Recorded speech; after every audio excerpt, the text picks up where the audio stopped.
The story of our Learning Disability Knowledge Partnership. What is a knowledge partnership?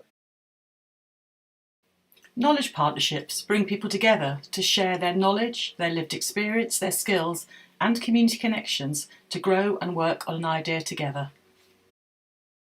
The School for Public Health Research was setting up a few different knowledge partnerships with groups of people who they felt had been kind of shut out of the research process. But it's really important for people with disabilities to be part of research. What is a Learning Disability Knowledge Partnership? We got money to bring people with learning disabilities and academic researchers and other people to work together to come up with research priorities. So things that people could work to find out together. It's designed for people working together from the beginning. All too often, the research that happens about people with learning disabilities is about people. People haven't decided what the questions should be or how the research should be done. I've sometimes been involved in research with people with learning disabilities, and the academics have often made a lot of the decisions beforehand and then gone to a group and said, oh, look, do you want to join in with this? This wasn't like that. Makes total sense that research would be done with the people that the research is about. It's just what you should do. How did we work together? Our project involved 4 universities and 4 community organisations run by and for people with learning disabilities from across the country. And there were around 17 people involved in our knowledge partnership, all of whom brought their varying skills and expertise and lived experience to the knowledge partnership, which was incredibly valuable. My role in the knowledge partnership is trying to give people a voice, making sure they get their voice heard.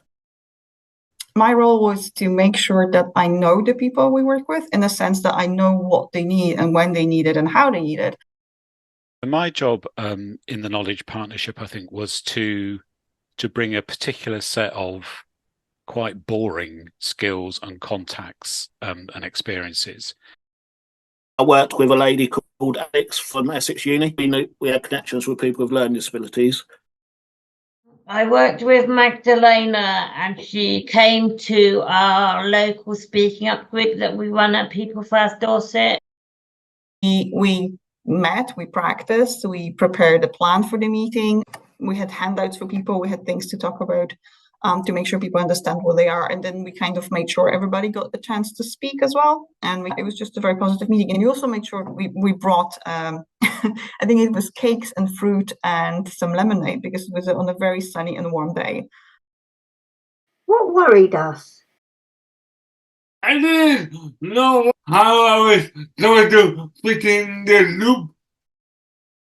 The most thing I was worried about was knowing how to get the information.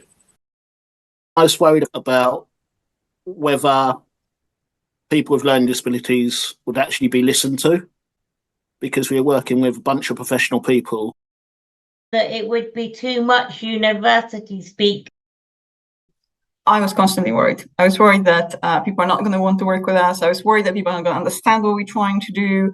I was worried that we're not going to do it right. It was all kind of out in the open and with very little direction, which was great, because we could be as free as we wanted to, and our community partners could be as free as they wanted to. But it was a little bit unsettling. It's a very different way of working. The start. So when we first started, we obviously had to explain what social determinants of health are. So we made an easy read document about social determinants of health, explaining what we're trying to do as a knowledge partnership, why we would be meeting with people, what's the point of these conversations, and just giving an example of some of the things that matter for people's health, the kind of things that happen to people in their life that they don't really have much control or influence over. That took me a while to get my head around, because I had never heard of social determinants. What did we learn? Once we have had a lot of meetings with different groups and people around the country, we met because we kept meeting as a knowledge partnership and kept talking about what we were hearing. We had a lot of notes from all these different meetings, and we looked at them all together. Discussions were very different depending on where we were, but some things we were hearing over and over. What academics sometimes do is they take all this stuff and they come up with the answer they wanted anyway. So we wanted to do something different. We managed to get all those things down to a really long list of things that were important to people. And then the Knowledge Partnership came up with a top 3 of things that they really wanted to focus on. The next step for us was to look at the research that has already been done on these topics. We couldn't expect everybody in the Knowledge Partnership to go and read 75 or 100 academic articles. What we did instead is we, myself, Kate and Alex, the academic researchers in the Knowledge Partnership, we summarized this literature, this information, and presented it to our community researchers and other people in the Knowledge Partnership. The workshop exploring what research is.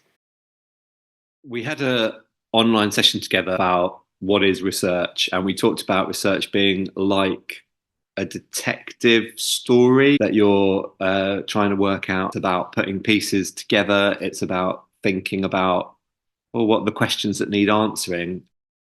It's not about asking random questions.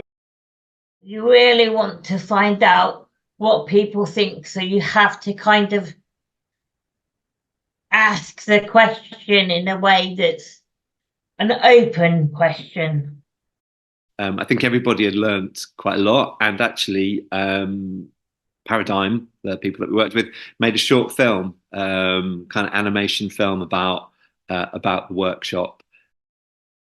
It's such a wonderful film. It explains a lot to people about research. It looks brilliant. It's narrated brilliantly. It doesn't sort of skirt over how complicated it is, but at the same time, it makes it feel possible. I think I'd like to see it being used in a lot of self-advocacy groups, because a lot of people in self-advocacy groups don't know about research, and I think a lot of people benefit from it. Coming up with a research question. Having a chance to meet and spend some time together face to face really mattered. We had a very, very clear plan for what we wanted to do, to look at what evidence, what information is there already about the things we thought we might want to research further. We had to narrow it down. We agreed on the research question and how to involve people with learning disabilities. It's not as easy as people think to come up with a research question. It's important to ask a question no one has asked before. We decided that as a whole group. With the right kind of facilitation that was really important. We got there in a fun way. We came up with something that none of us on our own would have come up with, and that was brilliant. Writing the proposal to get money for the research. After the event in Manchester, the academic researchers went away to start on the proposal.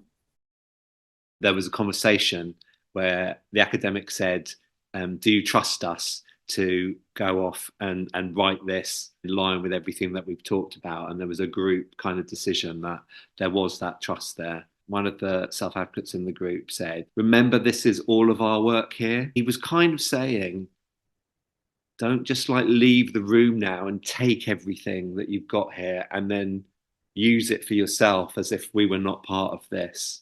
It was a brilliant, direct challenge. What did we enjoy? I really enjoyed the work we did as a group. We all listened and took everyone's ideas and all. That our expertise were able to contribute to this work. I think the thing I enjoy the most is how kind of honest and present and forgiving people were. The future of our Learning Disability Knowledge Partnership. What I don't want to happen with it to be left on the shelf and not used. I can think of thousands reasons why the Knowledge Partnership is worth keeping, because it leads to better research.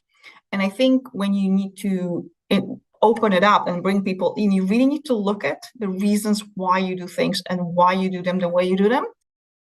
I would like to see the Learning Disability Knowledge Partnership expand into other universities, and I think then people would really start to listen. It also has a huge knock-on effect for government, politicians. If the research is about us, then involve us. If you would like to download and watch our film about what research is, please scan this QR code. Thanks to all the partners in the Learning Disability Knowledge Partnership. This film was made for us by Paradigm. This project was funded by the National Institute for Health and Care Research, NIHR, School for Public Health Research, SPHR, grant reference number NIHR 204000, and the 3 research schools mental health program NIHR MH057. The views expressed in this film are those of the authors and not necessarily those of the NIHR or the Department of Health and Social Care.